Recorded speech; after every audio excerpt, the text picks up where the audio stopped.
Eu sunt Daniela Iuhas. De curând sunt director regional în colaborarea companiei DuoLife cu proiectul nostru TGM.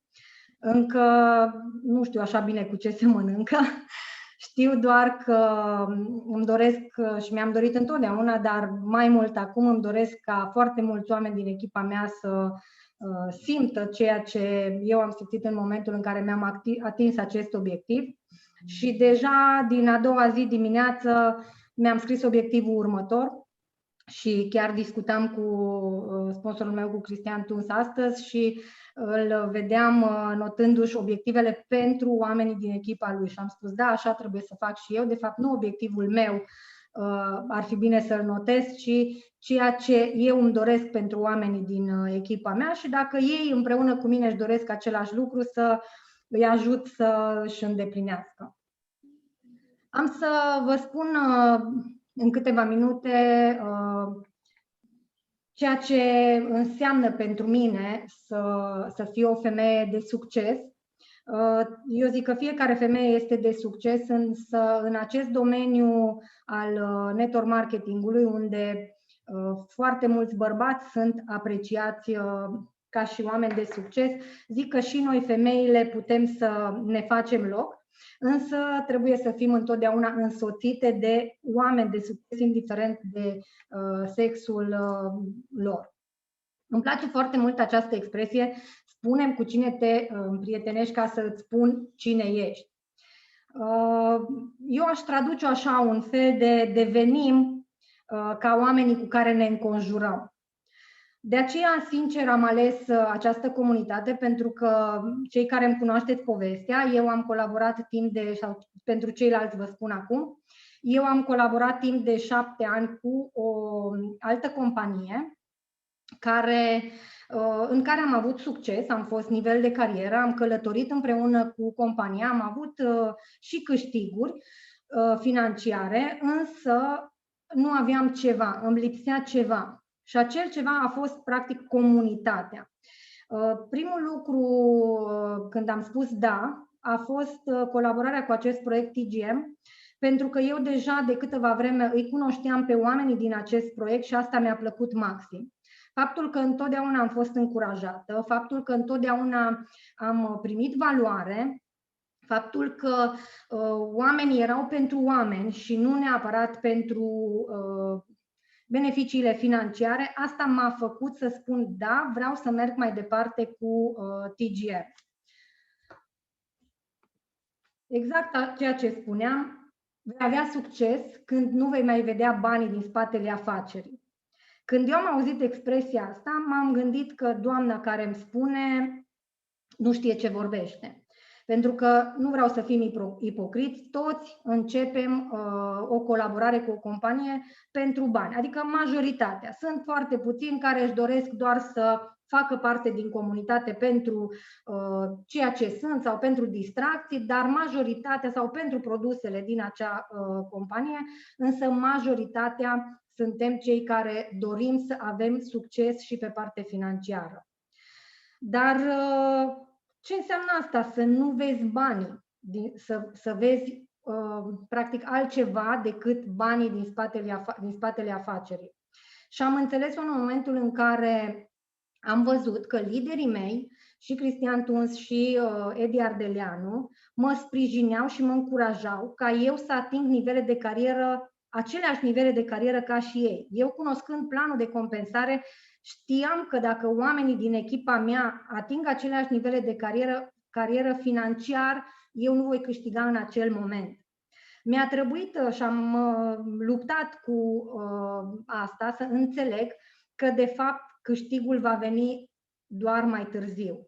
Și făceam foarte multe greșeli, chiar la începuturile mele în colaborările cu network marketing. Cel mai mult îmi doream să câștig banii rapid, să am câștigurile imediate. Mă plângeam foarte des sau aproape tot timpul că oamenii nu cumpără ce produse am eu să le vând, că oamenii nu vor să se asocieze cu afacerea mea, că oamenii din echipa mea nu câștigă bani. și că afacerea nu este funcțională sau nu este cea mai bună, n-am făcut cea mai bună alegere. Asta nu mă refer la compania Duolife, ci la începuturile mele în afacerile de network marketing. Însă, niciodată nu m-am gândit dacă eu, în momentul în care mă îndrept spre o persoană, îi ofer ce are el nevoie sau ce vreau eu. Mergeam de foarte multe ori la întâlniri de afacere și cunoșteam situația persoanei cu care trebuia să discut. Primul gând pe care eu îl aveam dacă era o persoană cu afaceri sau cu bani, era am să-l înscriu în afacerea mea, cu cunoștințele lui eu am să mă dezvolt foarte mult, am să cresc în nivele de carieră și am să câștig mulți bani. Și mergeam acolo deja cu gândul că acea persoană trebuie neapărat să se înscrie pentru că eu am nevoie de ea pentru ceea ce mi-ar putea aduce în afacere. Și niciodată n-a funcționat, pentru că scopul meu sau ceea ce gândeam eu nu era ce își dorea el. A trebuit să înțeleg, după un proces lung în care am avut eșecuri, a trebuit să înțeleg că, de fapt, eu trebuie să găsesc de-ceul omului respectiv și să mă îndrept exact spre ceea ce el își dorește, nu eu. Dacă el își dorea doar să facă parte dintr-o comunitate, eu asta trebuia să-i prezint. Eu trebuia să merg să-l fac să înțeleagă. Uite, am foarte mulți parteneri care sunt prezenți în afacerea noastră doar pentru că le place comunitatea, pentru că le place cum se distrează, pentru că le place ceea ce văd, calitatea oamenilor din această afacere. De ce să mă duc eu spre el și să-i impun că el trebuie să-și cumpere sau să-și facă lunar comandă? A fost un proces prin care am trecut și succesul l-am avut doar când am înțeles și când am aplicat. La fel și cu produsele. Eu nu trebuie să-i vând persoanei din fața mea ceea ce eu am în portbagaj pe stoc. Eu trebuie să văd ce are el nevoie.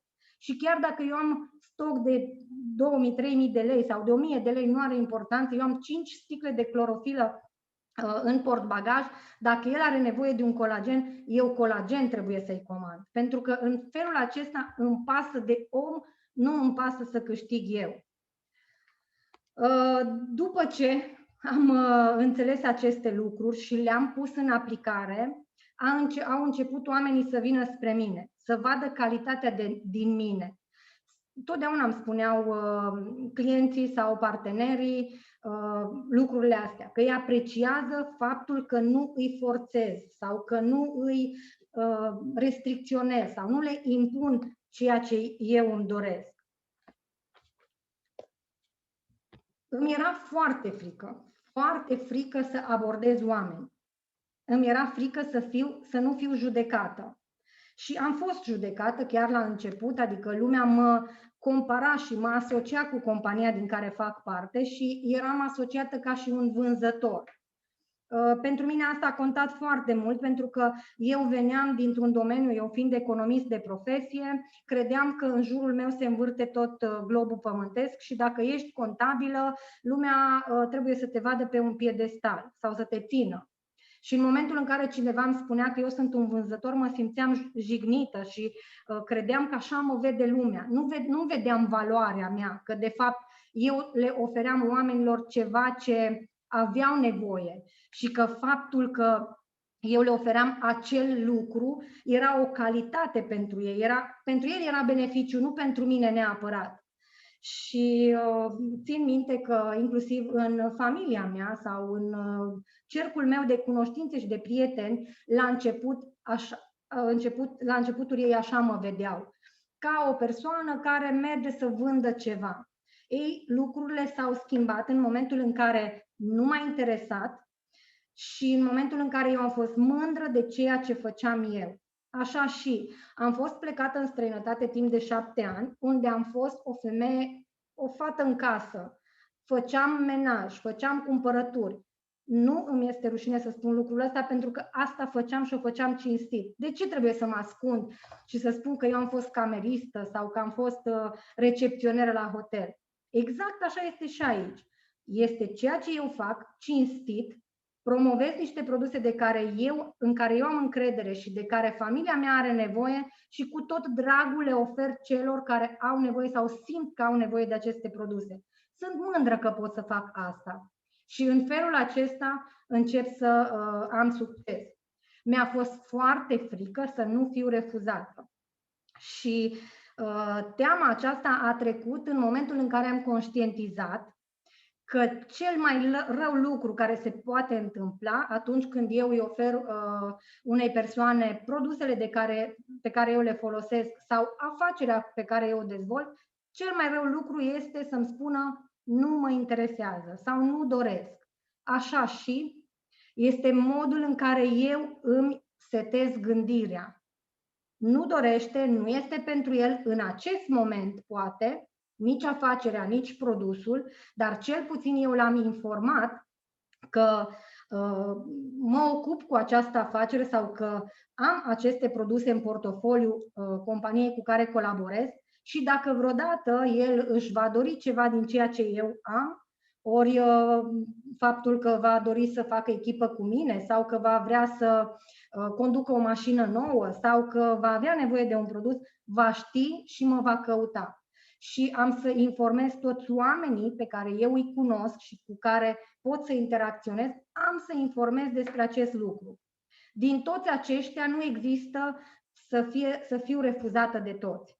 În momentul în care nu mi-a mai păsat, am înțeles că de fapt eu atunci voi începe să am succes. Și de ce nu mi-a mai păsat? Pentru că eu am avut încredere și în afacere și în produse. Atâta vreme cât tu nu-ți cunoști produsul și nu ai încredere sau în afacere, nu o stăpânești foarte bine și nu știi să prezinți avantajele pentru fiecare persoană cu care stai de vorbă, bineînțeles că ți este frică. Pentru că dacă el îți va spune nu este cea mai bună afacere de pe pământ sau nu sunt produsele cele mai bune, tu te vei retrage. Și așa este. Probabil că există în lume produse mai bune sau companie mai bună, dar ceea ce eu am și ceea ce eu am obținut într-un an și 4 luni nu poate să-mi ia nimeni. Și nu cred că există pe pământul ăsta o companie care să-mi ofere mie atâtea beneficii câte mi-a oferit Duolife într-un an și 4 luni. Și atunci am spus, nu am nimic, absolut nimic de pierdut. Voi informa pe toată lumea pentru că eu am încredere că ceea ce eu le ofer, și ca și produse și ca și afacere, este cel mai bun. M-am educat. Chiar și liderii se educă și se perfecționează mereu. Eu întotdeauna spun că dacă liderul este limitat sau organizația lui este limitată, atunci, dacă el este limitat, atunci și organizația lui este limitată. Și mi s-a întâmplat în cealaltă companie să simt, și chiar îi spuneam lui Cristian Tus la începuturile mele, după ce am început să colaborez cu el și cu TGM, să spun, simt că acum am crescut mai mult și dacă m-aș întoarce la ceea ce am avut și aș sta de vorbă cu acei oameni, simt că nu m-ar mai putea motiva sau nu mi-ar mai putea da nimic în plus pentru că eu știu mult mai multe. Și asta contează foarte mult. Atâta vreme cât tu vrei să îți educi sau să-ți crești echipa, tu trebuie în primul rând să crești mai repede decât vrei să crească ei. Vă dau un exemplu cu o parohie, de exemplu. Dacă preotul nu este cel mai bun sau este în declin, ce se face? Se caută un paroh nou. Sau dacă la o echipă de fotbal sau de basket sau indiferent, antrenorul este un antrenor și se pierd meciuri după meciuri, ce se caută? Să se schimbe antrenorul. Nu schimbă nimeni echipa. Și atunci asta trebuie să facem și noi. Am înțeles foarte repede că eu trebuie să cunosc beneficiile produselor și să știu planul de compensare. Este foarte adevărat că noi suntem o comunitate care sprijinim oamenii și suntem dispuși să alocăm timp în a îi ajuta, a-i sprijini la început să își facă prezentările. Însă, dacă tu nu vei cunoaște beneficiile produselor sau planul de compensare așa cum trebuie, totdeauna te vei bloca și te vei opri la acei oameni care atunci când îți vor pune întrebări, tu nu vei ști să le răspunzi. E foarte important ca tu să înveți despre aceste lucruri. Avem atât de multe materiale și despre produse și despre planul de compensare. Avem pe site-ul companiei absolut tot ce avem nevoie ca să ne informăm. Nu trebuie decât să dăm click și să ascultăm sau să citim. De ce trebuie eu să aștept să îmi facă o prezentare una dintre persoanele care au experiență în domeniu? Când eu aș putea să mă educ, este adevărat că îi dau mai multă valoare dacă acea persoană va veni și va vorbi ceva în plus ceea ce eu nu știu. Dar oricând o persoană mă va întreba despre un produs, voi ști să-i răspund ceva sau dacă nu, voi spune foarte bună întrebare, în câteva zile mă informez pentru tine și îți dau răspunsul potrivit. Dar eu vreau să studiez ca să știu mai multe. Cea mai bună prezentare pe care poți să o faci, indiferent că este de produs sau de business, este prezentarea făcută de tine. Oricum, prospectul tău sau clientul tău nu știe ce tu trebuie să spui, deci aia va fi cea mai bună. Și de fiecare dată după ce fac o prezentare sau discut cu cineva, mă gândesc ce aș putea să îmbunătățesc. Dacă el spune nu sau îl văd că nu este convins, eu mă gândesc oare ce n-am făcut bine. Haide să văd unde ar trebui să lucrez. Și asta înseamnă să te educi tot timpul. Să fii consumatorul produselor e, zic, cel mai important lucru. N-ai să poți niciodată să-i spui unui om cât de catifelată ți este mâna după crema de mâini sau untul de corp, atâta vreme cât tu nu le folosești sau cât de frumos miros.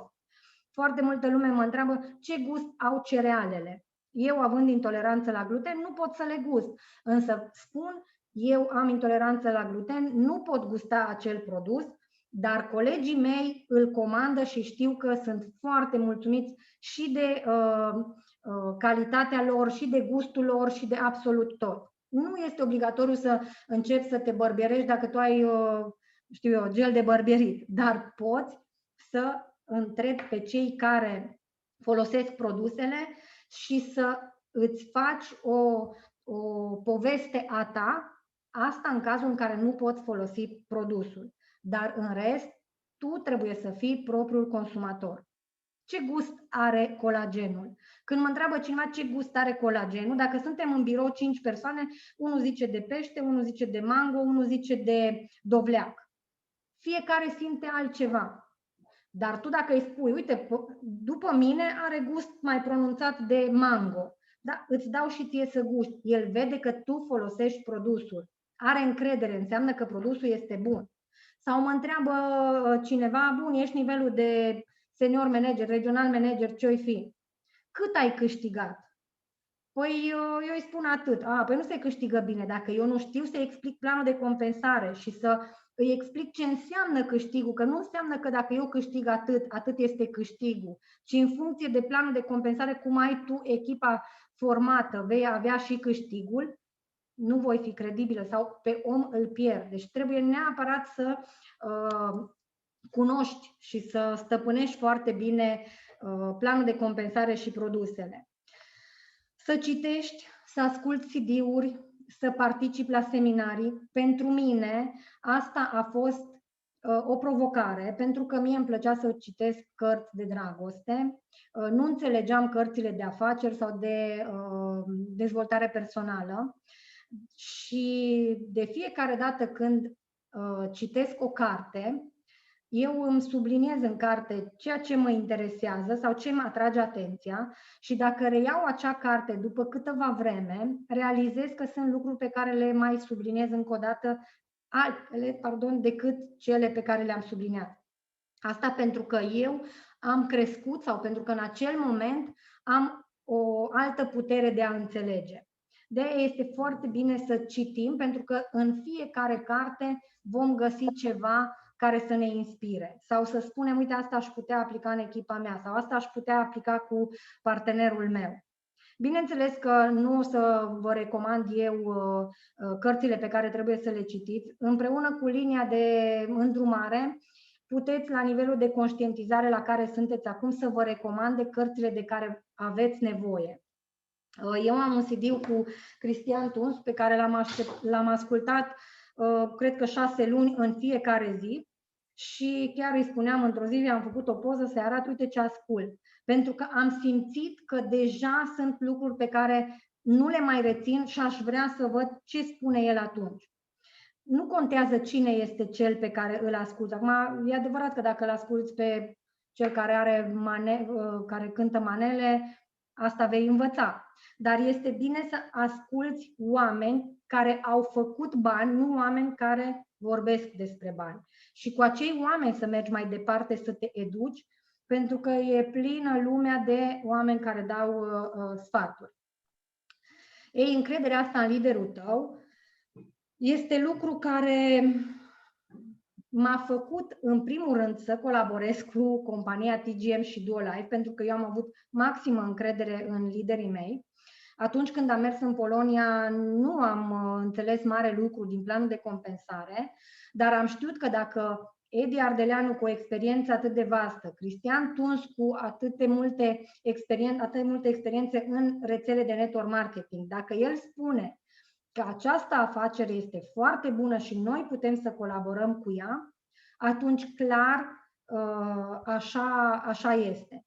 Și am început cu încredere maximă. N-am înțeles pe parcurs de ce mi se spunea să fac într-un fel. Țin minte când am înregistrat primele persoane, și Edi și Cristi îmi spuneau cum să-i plasez în structură. Și am spus pe mine să nu mă învețe nimeni, pentru că eu știu cel mai bine cum trebuie să-mi plasez oamenii. Eu văd cel mai bine și cunosc cel mai bine. Am plătit pentru asta, am plătit prețul pentru asta, pentru că nu am ascultat de ei.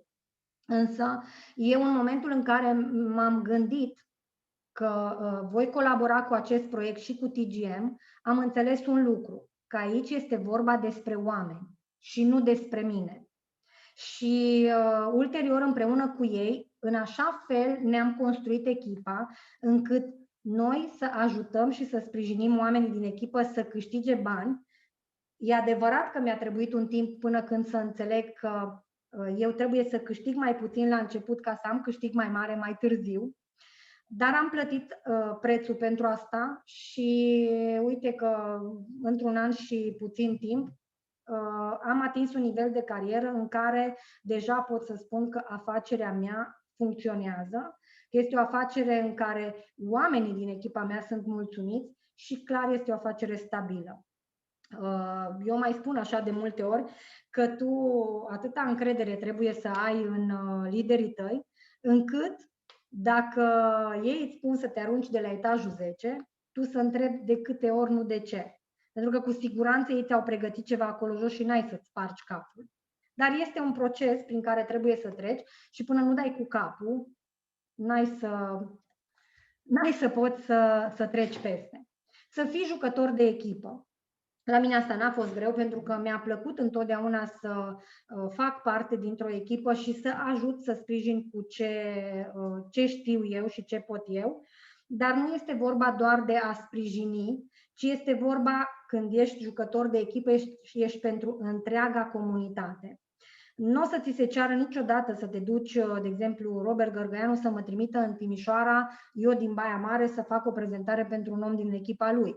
Însă, dacă cineva vine la Baia Mare din echipa lui și mă roagă să stau de vorbă cu el, chiar dacă noi suntem linii paralele, eu să o fac cu mare drag și să nu mă intereseze că eu am de câștigat sau nu. Până la urmă, oricum avem de câștigat, că procentul din cifra globală se împarte de la toți. Da? Deci, chiar dacă eu îl ajut pe Robert Gărgăianu să-și crească afacerea, voi câștiga și eu, dar nu despre asta este vorba.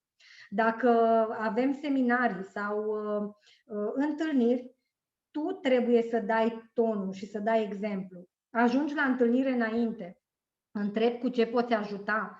Chiar dacă n-ai pe nimeni invitat, ești prezent la întâlnire. Nu contează că ai pe cineva invitat din partea ta sau nu, dar tu ești prezent la întâlnire. Și dacă vine cineva, de exemplu, un invitat și persoana care l-a invitat nu este în sală, tu te ocupi de el ca și cum ar fi musafirul tău. Îl poftești înăuntru, el nu are de unde să știe că este în linia ta de îndrumare sau în echipa ta persoana care l-a invitat sau nu, dar te va vedea pe tine ca un om de valoare. și asta va transmite mai departe. Uite, am fost la o întâlnire cu Duo Life și acolo erau oameni foarte amabili, erau oameni foarte drăguți. Nu m-am simțit că sunt în plus. N-am simțit că nu fac parte din comunitatea lor. Și asta contează foarte mult. Așa cum vă spuneam, fiecare trecem prin etapele și procesul acesta al perfecționării. Și prima etapă este nu știu ceea ce nu știu.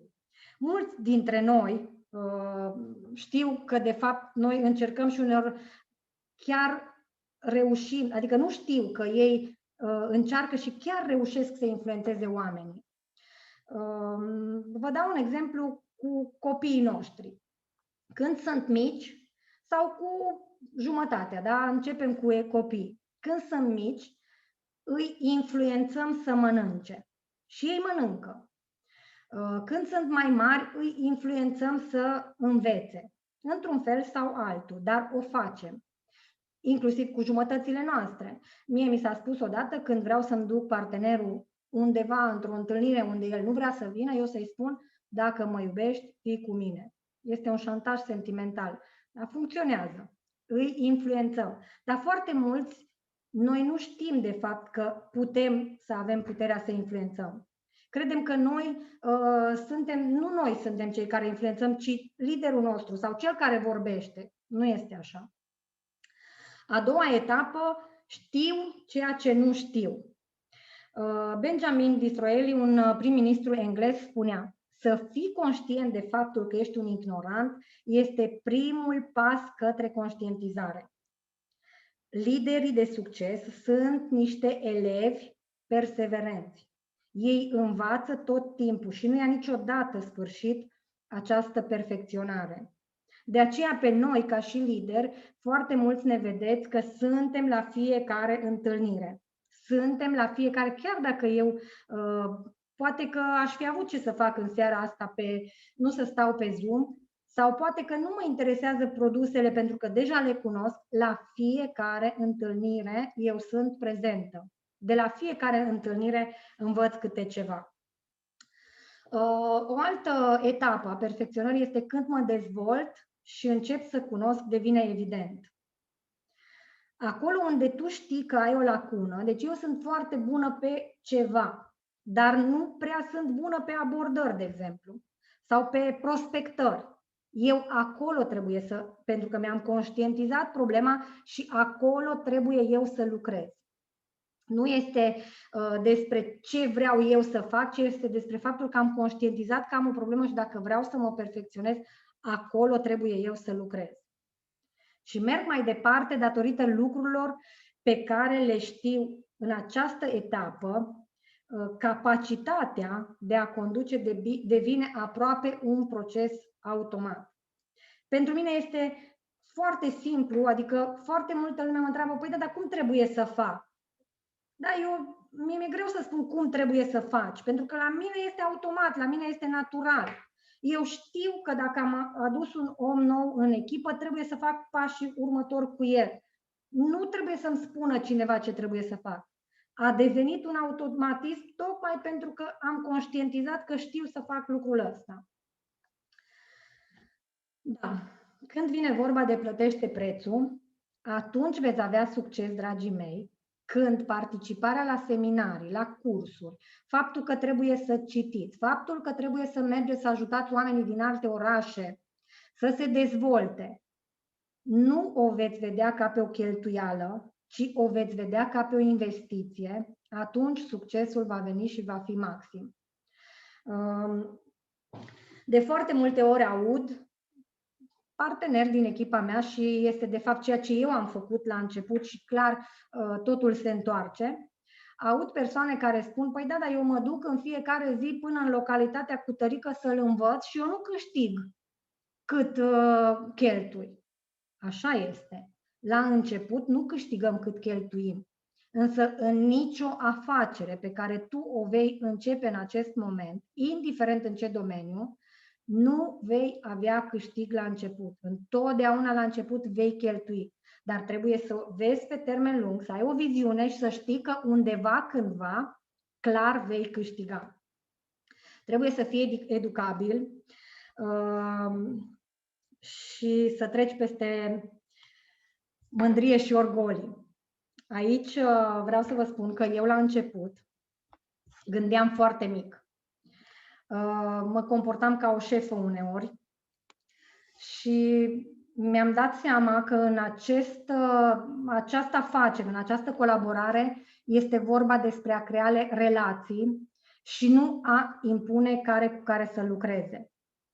Relațiile se creează prin comunicare, chimie și cât de mult ești tu dispus să dedici pentru a-i sprijini pe alții. Am vrut întotdeauna să dețin controlul asupra ceea ce se întâmplă și mi-am dat seama că din nou eu gândesc mic. Pentru că nu ai cum să deții controlul permanent, să fii peste tot. Și acum am ajuns la modul în care nu mă mai interesează, nu la modul rău. Îmi pasă, însă nu vreau să controlez pe toată lumea. Poți avea o privire, o imagine pe ansamblu. Poți vedea și optimiza ceea ce nu este ok. Dar afacerile mari se creează atunci când investești oamenii cu putere să-și arate ei adevăratele valori. Într-o altă etapă a creșterii mele, îmi impuneam punctul de vedere. Iar atunci când ceilalți ripostau, eram chiar în stare să dau și cu pumnul în masă. Și sunt oameni în această întâlnire care știu despre ce vorbesc. Și cel mai mult îmi place și mă bucur că toate acestea sunt de domeniul trecutului. Și nu aș fi ajuns aici dacă nu aș fi înțeles cât de important este să mă transform în acea persoană care să facă diferența prin simpla mea prezență. Cred că am plătit un preț până m-am transformat. Am îndepărtat probabil oameni din jurul meu. Nu câștigam în acea perioadă. Am produs datorii și vreau să spun că orice auzeam de la alții, credeam că toți au ceva cu mine. În orice seminar sau în orice întâlnire, Cristian Tuns sau Edi Ardeleanu sau oricine vorbeau și spuneau ceva, ziceam, asta e despre mine. Și clar au spus-o pentru mine. De multe ori trimiteam mesaj lui Edi sau lui Cristi și spuneam, mie mi-ai spus-o. Și ziceam, nu, am spus-o la general. Dar pentru că am conștientizat că acolo eu greșesc. Direcția mea nu era bună. Disperarea mi era foarte mare pentru că vedeam doar câștigul pe termen scurt și nu vedeam nicio ieșire din asta. Oricine ce îmi spunea, eu vroiam soluții instant. Degeaba îmi spunea, o să vezi că o să vină perioada în care o să câștigi, dar eu vreau acum. Uite, ai văzut, ai crescut cu atâta, dar eu vreau mai mult. Nu funcționează așa. Și ceea ce am făcut a fost să stau de vorbă cu liderii mei, iar sincer aici are o mare contribuție Cristian Tuns, pentru că trebuie să recunosc că ce a lui. Pe lângă un om cu suflet mare și care este tot timpul dispus să te sprijine fără un interes ascuns, știe să ia omul, să-i dea putere, să-l asculte și să vină cu soluții. La fel, eu mă consult foarte mult și cu Edi Ardeleanu și tot ce înseamnă decizie în ceea ce privește afacerea, eu sunt conectată în permanență cu ei. Chiar spuneam unei partenere din echipa astăzi, indiferent cum dorești să lucrăm, să știi că toate deciziile noi le luăm împreună. Eu nu fac o mișcare fără să mă consult cu Edi Ardeleanu sau cu Cristian Tuns. Eu astăzi sunt ceea ce sunt pentru că am înțeles. Prima dată trebuie să lucrez din interior și pe urmă se schimbă exteriorul.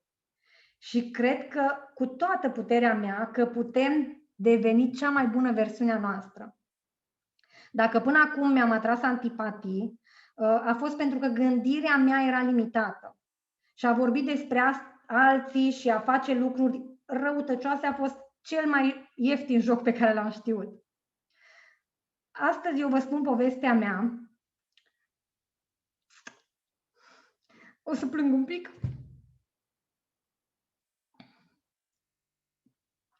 Nu vreau să vă impresionez sau să vă motivez, ci vreau să vedeți cât de jos poți să rămâi dacă nu ești dispus să te transformi.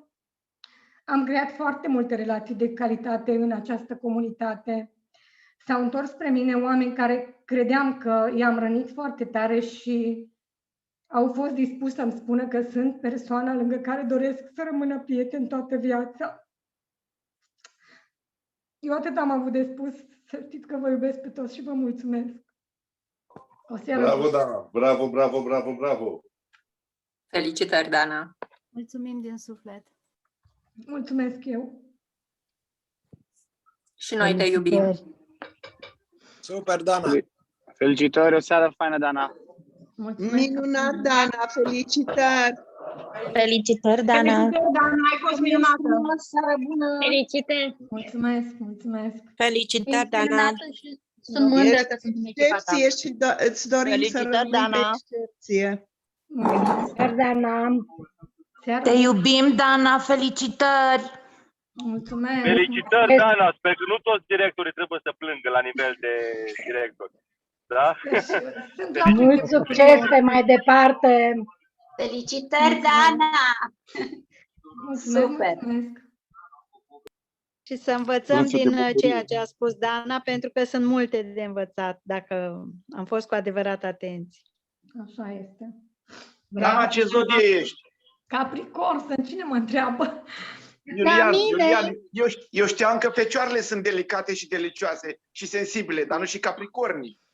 Da, că sunt. Să știi că și bărbații plâng câteodată. Noi plângem mai mult decât voi, nu vrem să arătăm, dar asta Așa e. puțin recunosc. Mai Așa bine e. mai bine zis și truditorii mai plâng câteodată. Așa e. Da, chiar și oropsiții. Dana, felicitări! Felicitări! Mulțumesc. Nu trebuie să-ți cer scuze niciodată pentru faptul că ești sensibilă. Asta transmis. Tu ești autentică și ești model. Mulțumesc. Mulțumim, Dana, felicitări pentru tot, te iubim! Felicitări! Vă pup, seară bună. Mulțumim, Seară Dana! frumoasă tuturor! Ești minunată! Mulțumesc.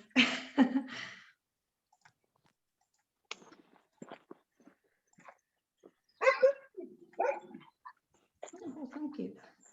Nu se arată să se închidă. Probabil că toată lumea mai vrea. Da. Data viitoare, promit. Și n-am să plâng. Atunci o să vă învăț altceva. Doamne ajută să fie cât mai frumos ca și astăzi. Doamne ajută, vă pup. Seară bună. Să rămână, mulțumesc frumos.